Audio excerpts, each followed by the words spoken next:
It's June 14th, 2016, when a hiking group in Palo Duro Canyon, Texas, radio park authorities about a discovery they can't explain. The caller sounds calm at first, describing a body caught in a tree, but the voice breaks halfway through, because what they found isn't a recent body. It's a skeleton, clean, sun-bleached, and arranged 27 feet above ground, balanced in the crook of two branches like something placed there on purpose. At first, rangers think it's a prank, but when they arrive, the truth sinks in. The bones are real, and there's no possible way the remains could have gotten there naturally. For years, locals had whispered about the disappearance of a young woman named Emily Carter, who vanished in the same area back in 2009. She was 25, a landscape photographer and travel blogger who'd come to the canyon for a weekend shoot. Her last photo upload, a sunset over the rim, was timestamped 7:38 p.m. on May 9th, 2009. By the next morning, she was gone. Search teams combed every ravine, every trailhead, every washout for weeks. They found her tent still zipped, her backpack untouched, her tripod standing exactly where she'd left it. There were no footprints leading away. The sand around the campsite was undisturbed, like she'd simply stepped out of existence. The official report called it a probable fall or animal attack, but no remains were ever found. Until now, when the rangers recovered the skeleton, they noticed something strange right away. It wasn't hanging from the branches. It was seated, the legs bent over the limb, the arms crossed loosely at the ribs. There was no rope, no visible trauma, and no sign of clothing except a few synthetic fibers clinging to the wrist bones. The bones were pristine. Too pristine. Palo Duro Canyon isn't kind to remains. Between rain, scavengers, and erosion, a body left in the open doesn't survive more than a few seasons. But these bones were smooth, polished, and scattered with a faint crystalline dust, as if they'd been protected somehow. When investigators examined them, they found traces of silica fused into the marrow. Silica is the main component of sand and rock dust, the kind that coats the canyon during storms. But under a microscope, these particles were melted, glass-like, as if they'd been exposed to extreme heat. Rangers radioed the sheriff's office, who closed off the site. Within hours, the area was crawling with state investigators and forensic specialists. A crime scene unit used ladders to reach the tree, collecting bone fragments and residue. The body was lowered piece by piece, every rib and vertebra cataloged like a puzzle. That night, the canyon was sealed to the public. No press, no official statement. Only one line appeared in the initial log entry. Unidentified skeletal, remains recovered from elevated position. Cause unknown. When the remains were analyzed, DNA confirmed what many already suspected. They belonged to Emily Carter. 7 years missing. 7 years of silence. And her bones are found arranged 27 feet up a tree. The news never reached the public right away. It was quietly classified under ongoing investigation. But leaks started appearing online. Photos, unconfirmed witness accounts, and a few grainy images of the tree taken before the site was locked down. In one of those photos, you can see something unnerving in the background, a dark vertical shadow just behind the trunk, tall and narrow, like a person standing completely still. When the image circulated among amateur investigators, the story exploded. People began calling it the Canyon Ascent Case. Podcasts, Reddit threads, and local stations tried to piece together what really happened. But the official police report, the one filed months later, only deepened the mystery. The report stated that Emily's remains showed no evidence of predation, no ligature marks, no fractures, and no post-mortem displacement, meaning she hadn't been dragged, bitten, or hung. Yet there was also no explanation for how her skeleton ended up in the tree. Every branch below was intact. No scuff marks on the bark, no signs of climbing gear or rope, and no evidence of flood activity that could have lifted her body that high. The only clue found at the base of the tree was a single object buried half an inch in the soil, a plastic lens cap from a Nikon D80 camera. The letters Z were scratched into the inside rim. It matched the camera Emily used, but the camera itself was missing. The last geotagged image on her blog had coordinates about a mile from the discovery site. Investigators returned to that area, tracing the canyon's ridges, hoping to find her equipment. 3 days later, a volunteer located a black camera strap wedged between two rocks. When they pulled it free, the strap was still attached to the camera. The lens cracked, body corroded, memory card missing. Forensics tried to restore it.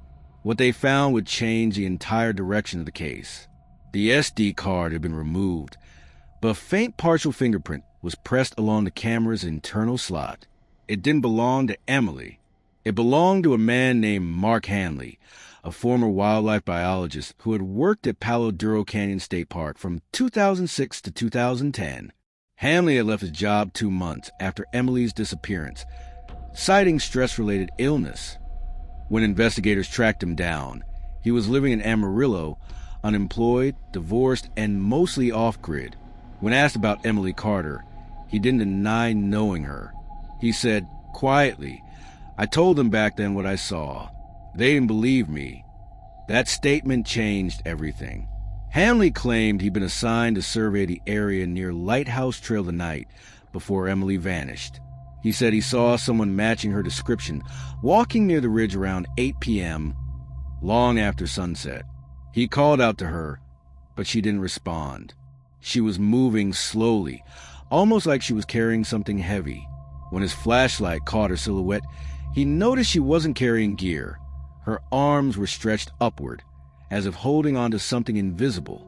Then she turned and walked straight toward the canyon wall, and kept walking. Hanley told officers in 2009 that she disappeared into the rock face. His report was dismissed as fatigue or confusion, possibly heat-related delirium. He was never called to testify. But now, with his fingerprint on her camera, his name was back in the case file. When police questioned him again in 2016, his story didn't change. He said, "I saw her go into the wall. That's where you'll find the rest." The next morning, Mark Hanley was found dead in his home, an apparent suicide. On his desk was a note with one line written in pencil. She wasn't alone up there. When authorities found Mark Hanley dead in his Amarillo home, his note wasn't the only thing waiting for them. Inside his living room were dozens of file boxes stacked against the walls, each labeled by date and location. Inside were maps, photos, handwritten logs, and data sheets that looked more like scientific field reports than personal journals. The earliest box dated back to 2005. The last one stopped abruptly in May 2009, the week Emily Carter vanished. Investigators spent 3 days cataloging every document. Most were routine animal surveys, soil composition charts, migratory data. But toward the bottom of one box, they found a set of photographs that stopped them cold. The images were taken inside Palo Duro Canyon, late at night, using an infrared trail camera. Each photo was time-stamped between April and May of 2009, weeks before Emily disappeared. The first few show what you'd expect: coyotes, deer, occasional hikers. But by the 7th image, something changed.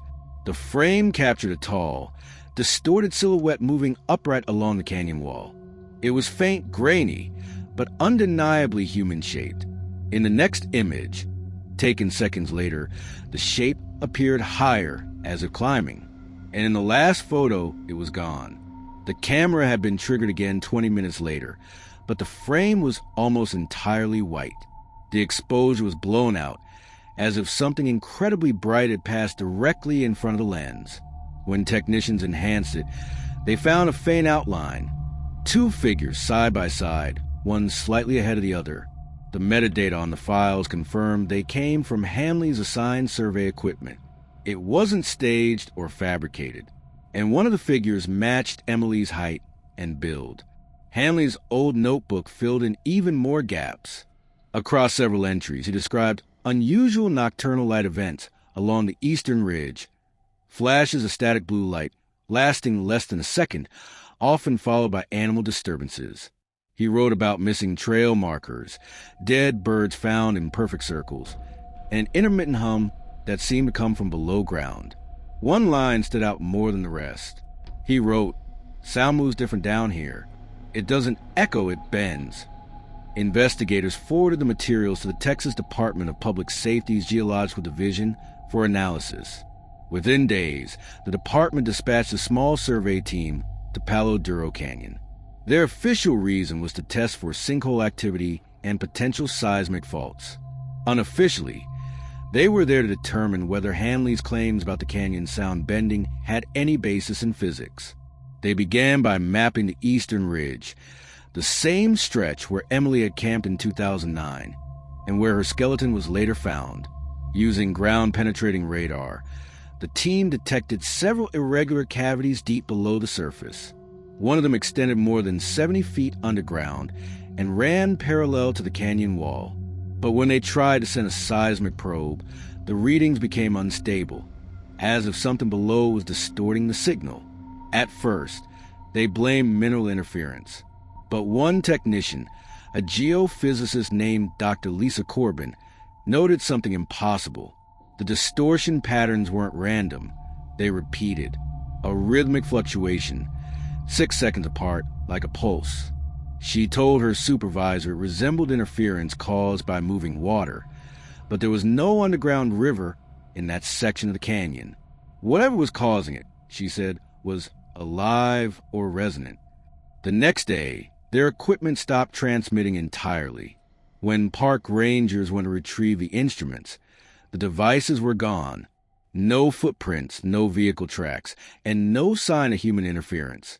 Just empty soil, freshly disturbed. The survey was quietly suspended. The official report filed by the Geological Division simply stated, "Environmental interference. Data inconclusive."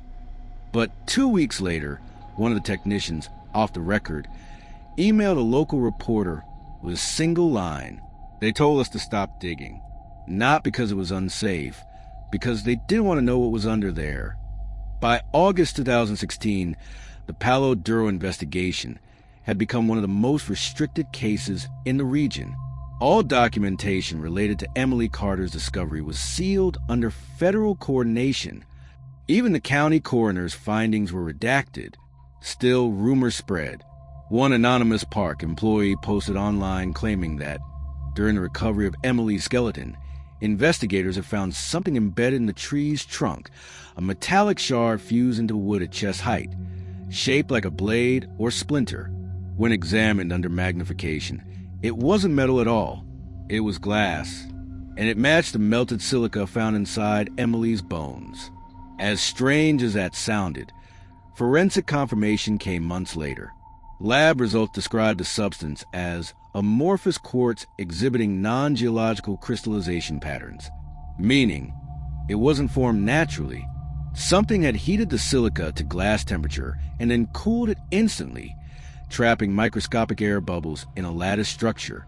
The lab report compared it to flash melting, a phenomenon only observed in lightning strikes or controlled plasma experiments.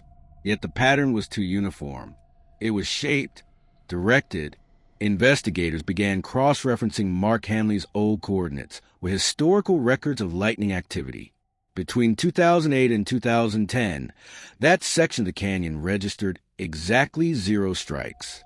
There was no natural explanation for the fused glass or for how Emily's body had ended up in the tree.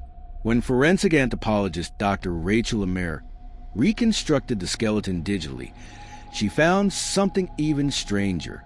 Emily's bones showed microscopic stress fractures consistent with intense pressure from all directions, not blunt force, not a fall, but compression, like her body had been subjected to a rapid gravitational shift.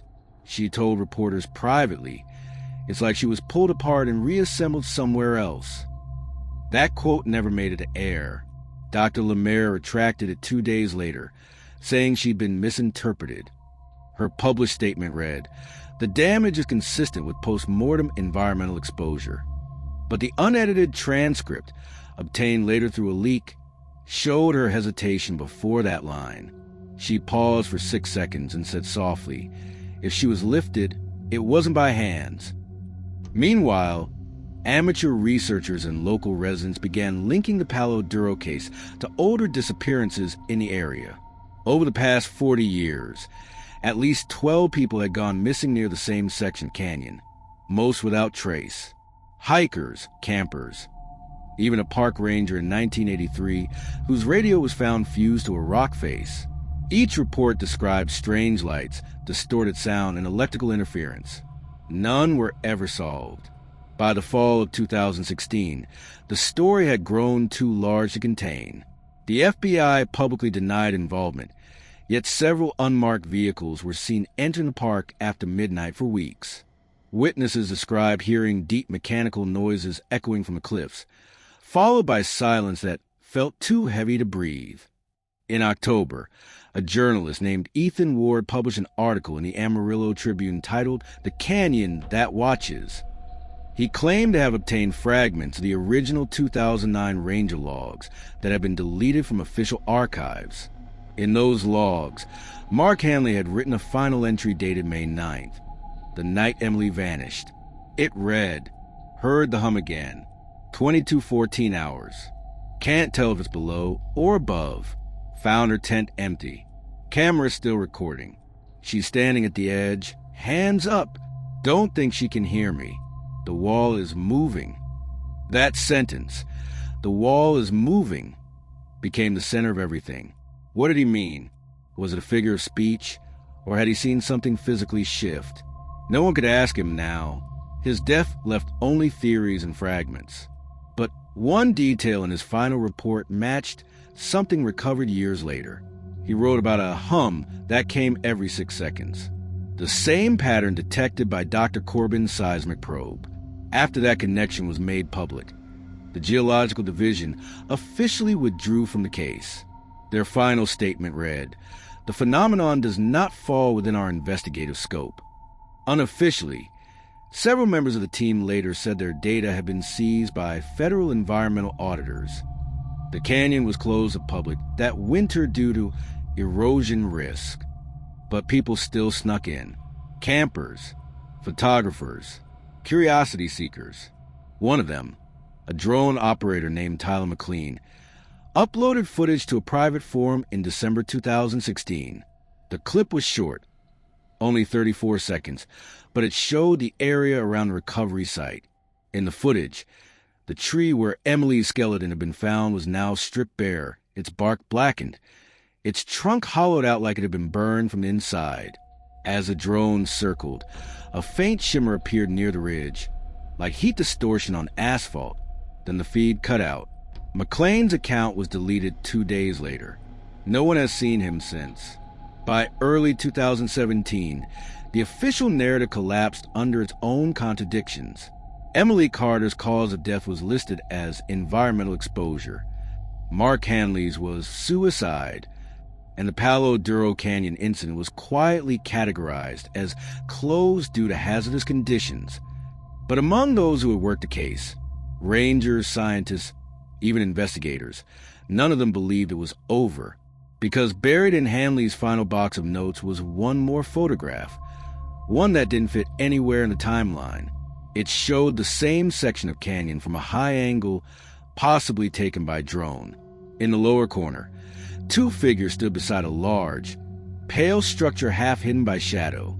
Not rock, not sand, smooth, symmetrical, like the edge of something metallic, curved and enormous. Scrawled across the back of the photo, in Hanley's handwriting, were just 3 words. "It's still there." By the time 2017 turned into 2018, the Palo Duro Canyon case had already slipped from headlines. The park reopened under limited access, trails rerouted, official maps redrawn. Most visitors never knew that a section of the eastern ridge had been permanently sealed off behind a simple sign that read, "Erosion Control Zone, do not enter." To the public, it meant nothing. But for those who'd been close to the investigation, it was a final confirmation that something was being hidden. The people who'd worked the case never spoke publicly again. Dr. Corbin left the Geological Division and moved overseas. Dr. Lemaire resigned from the university 3 months after her interview was retracted, and Detective Jared Klein, the last officer officially assigned to the Carter file, disappeared from public records in 2019. He was last seen at a motel outside Canyon, Texas, the town nearest the park. Security footage showed him checking in alone with a small duffel bag. 2 days later, a maid found the room empty, lights still on, bed untouched. The only thing left was a note on the nightstand that read, "It's not a sound, it's a voice." The police never connected his disappearance to the case, but everyone who remembered the old reports could see the pattern forming again. Another person gone. Another note that sounded more like a warning than a goodbye. In early 2020, a new wave of interest started online. A documentary crew from Denver announced plans to film a short investigative series about unsolved wilderness disappearances. They had filed for permits to shoot in Palo Duro Canyon. Their names were never publicly released, but emails later leaked from the Texas Parks Department show the crew had specifically requested access to the closed ridge area. Permission was denied. They went in anyway. The footage recovered from their cameras became the most disturbing piece of evidence the case ever produced. It begins normally. The sound of wind, the drone of cicadas, the camera panning across the red cliffs of the canyon. The timestamp shows June 6, 2020, 9:22 p.m. The group had set up a base camp roughly half a mile from a restricted area. They laugh, test microphones, talk about schedules. At 9:37, one of them mentions hearing a low vibration, like an engine running underground. At 9:40, the sound is clearly audible in the recording, a deep hum, mechanical and rhythmic, pulsing every 6 seconds. When the crew follows the noise toward the ridge, the camera begins to flicker. The light meter spikes erratically. Their voices become distorted, as if the air itself is thickening. At 9:51, they reach a clearing. The tree where Emily Carter's remains were found is still there, blackened and hollow. As the camera moves closer, the ground around the roots begins to vibrate. A faint blue light seeps from the soil. Someone whispers, "Are you getting this?" Then, in a single frame, the light surges, blinding white, and the video cuts to static. The camera was found 8 days later by hikers. It was fused to the rock beside the tree, melted into the stone like plastic. No trace of the crew was ever found. When the footage was leaked online 6 months later, authorities denied its authenticity. They called it a digital fabrication circulated for attention. But the GPS metadata embedded in the file matched the same coordinates from Emily's last photo. It wasn't fake. It was real. After that, the canyon was closed again, indefinitely this time. The public explanation cited unstable terrain. But locals near Canyon, Texas, began reporting things that couldn't be explained by erosion. They said they heard a faint hum at night, carried through the wind, that electronics near the park flickered. Compasses spun, and animals refused to go near the eastern ridge. Ranchers claimed their cattle would stop grazing and stare toward the cliffs, as if waiting for something to move. In late 2021, a maintenance worker named Daniel Reyes went missing while repairing electrical lines on the park's perimeter. When his equipment was found the next morning, the metal casing on his voltage meter had been warped, like it had been exposed to heat, but there were no burn marks anywhere else. Inside the device, forensic techs discovered grains of silica fused into the wiring, the same composition as those found inside Emily Carter's bones. That discovery forced the state to quietly reopen its internal file. For the first time in almost a decade, scientists were brought back in, not to find people, but to study the canyon itself. Their focus wasn't geological anymore. It was electromagnetic. They found that the area around the eastern ridge emitted faint electromagnetic fields that rose and fell in precise 6-second intervals. The pattern was constant, predictable, almost intelligent. The team installed sensors across the canyon floor. Each night, the pattern would remain steady until around 2 a.m. Then it would shift, increasing in frequency like a heartbeat quickening. When they plotted the readings on a graph, the pulses formed a waveform almost identical to human speech patterns. It wasn't random noise. It was language. They ran the signal through audio reconstruction software to test the frequency as sound. What they heard made several technicians leave the room. It wasn't words, not exactly, but a cadence that resembled breathing. Long inhale, short exhale, over and over, like the canyon itself was alive and listening. When the analysis was sent to the Department of Energy for review, the data disappeared from the internal server. Within a week, the team was reassigned. All equipment was confiscated. The official explanation stated that the readings had been caused by natural magnetic resonance due to subsurface mineral content. But those who had been there said the energy didn't behave like a mineral reaction. They said it responded to sound. One of the scientists, who later resigned, wrote anonymously online that when they shouted into the canyon, the pulse changed, as if it was answering back. She said it felt aware. By 2022, every trace of the Emily Carter investigation had been removed from public databases. But people kept looking anyway. Reddit threads, YouTube breakdowns, conspiracy channels all tried to piece together what happened in the canyon. One channel managed to contact a retired ranger who had been on the original 2009 search team. He refused to appear on camera, but allowed his voice to be recorded. He said, "We saw her that night. Not alive, not dead, just standing there, like she was waiting to be told what to do next." When asked what he meant, he said, "You ever seen wind move through a field? It moves everything the same direction. That's what it looked like, except it wasn't the wind."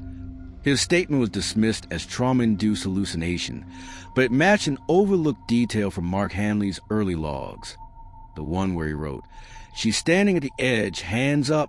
The wall is moving." In April 2023, a severe thunderstorm hit the region. Lightning struck repeatedly along the canyon rim, igniting several brush fires.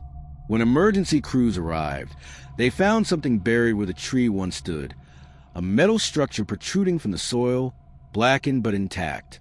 It wasn't natural. It was symmetrical, curved, and smooth, as if forged. Rangers described it as a fragment of some kind of shell or panel. It measured nearly 4 feet across and emitted residual radiation similar to plasma burns. Federal agents arrived within hours, sealed off the area, and transported the fragment to an undisclosed facility. No one has seen it since. The official report claimed it was remnant debris from an old meteorite. But the coordinates of that site matched the spot where Emily Carter's skeleton had been discovered, 27 feet up in the branches of a tree that no longer exists. That fall, a park visitor recorded a short video from a trail overlooking the restricted zone. In it, the canyon looks quiet, empty, until the wind rises. For a few seconds, you can hear a low hum in the background, steady and rhythmic. Then, faintly, a woman's voice, distant echoing, calls out one word, "Mark." The video cuts off there. Experts call it audio pareidolia, the mind hearing patterns that aren't there. But people who follow the case knew better. It wasn't random. It was calling for the man who saw her vanish, the only person who had ever told the truth. Today, Palo Duro Canyon remains open, but the eastern ridge is still closed. Visitors who hike too close to the boundary say their phones lose signal, their watches stop, and time feels different, slower somehow. Locals warn tourists not to stay past dusk, when the wind settles and the air goes silent. They say if you stand still long enough, you can feel the ground pulse beneath your feet every 6 seconds. And if you listen closely beneath the hum, you can hear the faint sound of a camera shutter. Because in that canyon, stories don't end. They just wait. They wait in the dark, in the dust, in the roots of burned trees, waiting for the next person who thinks they can explain what happened to Emily Carter, waiting for the next person who will come looking for truth and find something older than memory. Somewhere deep below that ridge, the pulse still moves, steady, timed, a voice without a mouth. It listens when you speak. And sometimes when the canyon answers back, it doesn't use words. It uses your name.